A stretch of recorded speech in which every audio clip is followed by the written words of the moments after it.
one thing that always sort of bothered me, I'm a big Planet of the Apes fan. Most people who know me know that about me.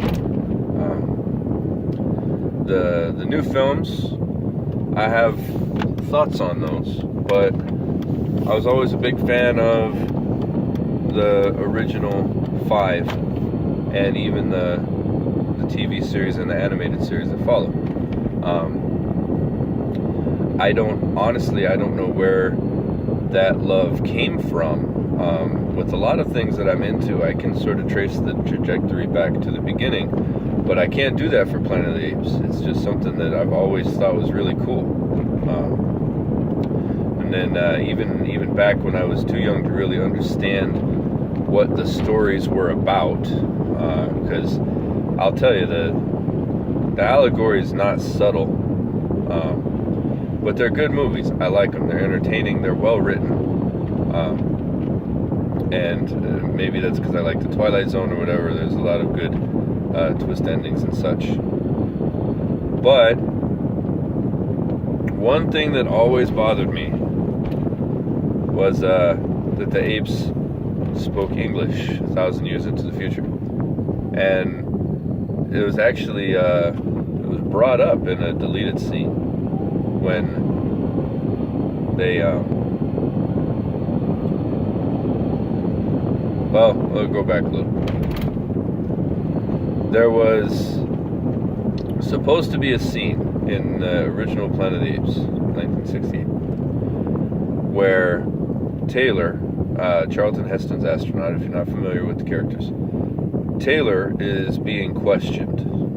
There was a tribunal organized because in ape society, science and faith are the same. They're a theocracy, right?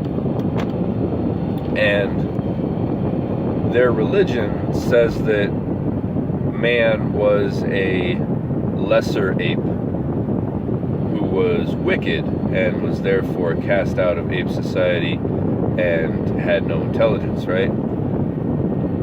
So Taylor's on trial basically for being an abomination to their faith, right?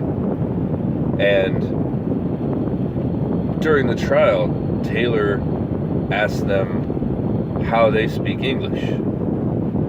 And they say, like, we're not speaking English. We're speaking the language that we were brought up to speak, the same language our fathers spoke and their fathers. This was not in the final movie, probably because it doesn't necessarily give away the ending, but it does hint at it maybe a little bit too strongly. Especially, imagine it's the late 60s, you're watching the film, you already know Rod Serling is like in charge of this movie, and you're familiar with the Twilight Zone as basically the only thing you know him from. Yeah, you're gonna see that coming if they highlight it. So they just sort of ignored the English thing, but they brought it up later in the third movie when Zira and Cornelius, those are the two chimp doctors / scientists / archaeologists who were with Taylor in the first film. They and their colleague Milo find the spaceship from the first movie. They repair it and they come back to Earth in it. They go through the same space-time curve but backwards, putting them in the early 70s, right? Where the apes become celebrities. But there's an interesting part there where the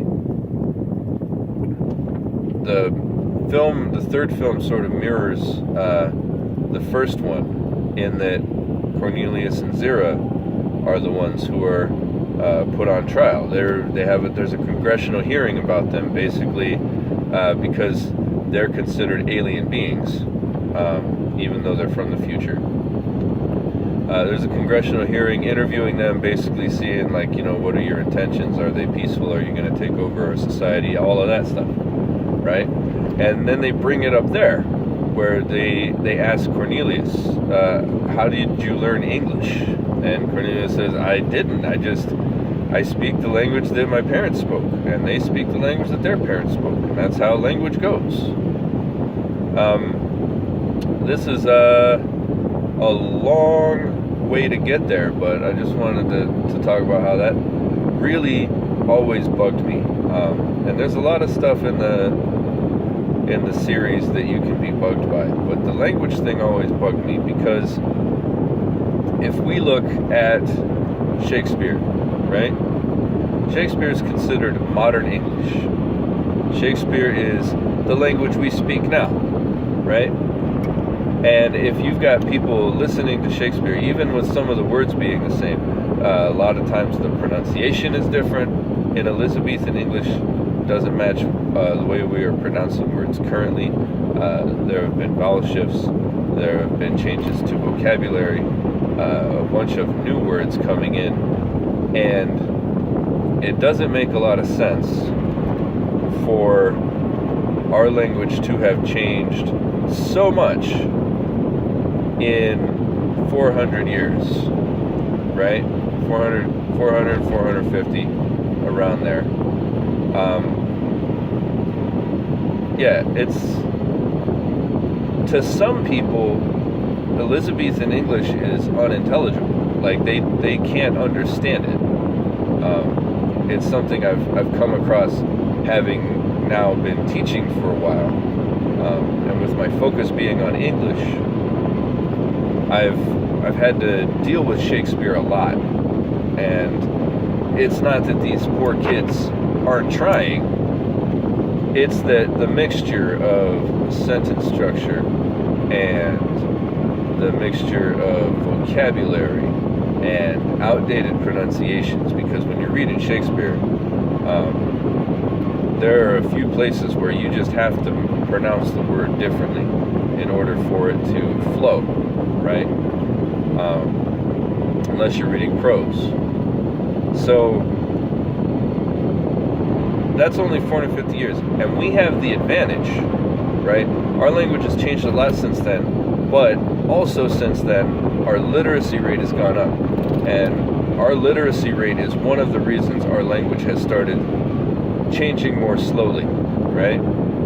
Because with us reading and writing and communicating, now you can look at things like slang and how they enter and all of that, and see that, yeah, language is still evolving, language is still changing, but there's a lot more historical consistency in English than there ever was before. And literacy is the cause of that, right?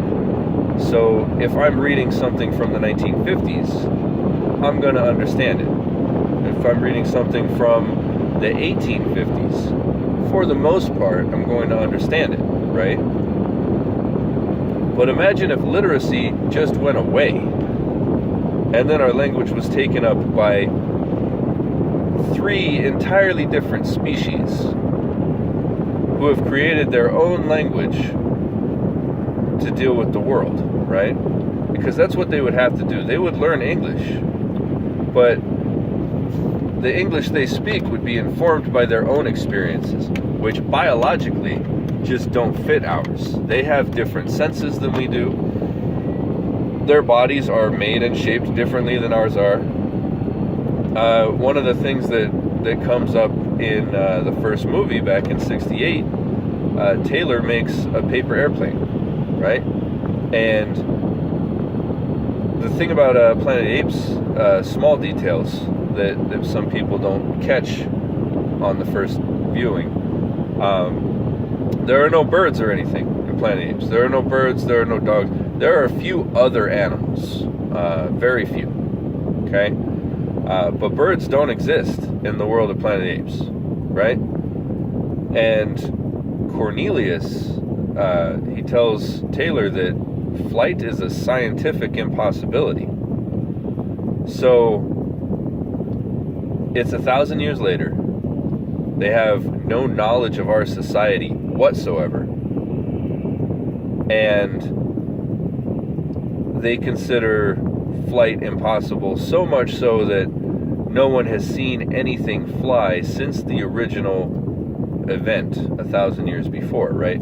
So if it's 1,000 years and no one's seen anything fly, no one has any stories about flight, flight is considered an impossibility, and it's not even something that would be recorded in their lore, right? In their books of faith, it wouldn't record anything about flight because those aren't the true story of their past, right? Flight is just something that doesn't exist. So why do they have the word for flight, right? It doesn't make sense. It's come up in other languages before. If it's something you've never encountered before, you don't have a word for it, right? And that's one of the things that, like, the English they're speaking hasn't adapted at all in that 1,000 years. So if you're out there writing a story, and your big twist is that they're on Earth, this has happened a few times. It's a twist that I dig it almost every time it happens. My favorite one is the Shannara books, because they're like your typical 1970s ripping off Lord of the Rings homage. They're like that exactly for just a ton of books, and then all of a sudden little small pieces come together and we find out they're actually on a post-apocalyptic Earth, right? That was a really good way of doing the twist, because I don't know anyone who saw it coming. If you're gonna do it, make sure it makes sense. Remember, cultures change, languages change, things rot, right? When you reveal that it's been Earth all along, things aren't going to be exactly the way they are now. So make sure you keep that in mind. Thank you for watching. Be sure to subscribe, hit that bell notification icon so that you find out when I have new videos, and share this with your friends so they can hear me ramble on about fucking nonsense that nobody cares about. I love you. Bye.